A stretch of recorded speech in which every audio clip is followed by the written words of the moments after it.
মানসিক চাপ নিয়ন্ত্রণে 7টি উপায়। আজকের জন্য বাঁচুন, আজকের দিনটা উপভোগ করুন। আগামীকাল কি হবে তা স্রষ্টার উপর ছেড়ে দিন। নাম্বার 2, অতিরিক্ত লোভ লালসা থেকে বিরত থাকুন।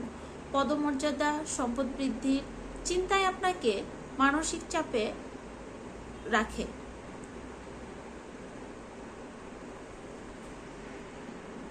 নাম্বার 3, অন্যর বিষয়ে নাক গলাবেন না, নিজের চরকায় তেল দিন।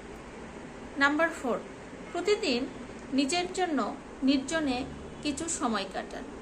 নাম্বার 5, জ্ঞানীদের জীবনী পড়ুন, তাদের মূল্যবান উপদেশগুলোকে জীবনে অনুপ্রাণিত করবে। নাম্বার 6, নিজের শরীরকে ভালোবাসুন, পুষ্টিকর খাবার, ঘুম, বিশ্রাম গ্রহণ করা জরুরি। নাম্বার 7, জীবনে যতই বিপদ ও সমস্যা আসুক না কেন সহজভাবে মেনে নিন, সমস্যামুক্ত পৃথিবী হয় না। আসুন আজকের দিনটি আমাদের ভালো কাটুক।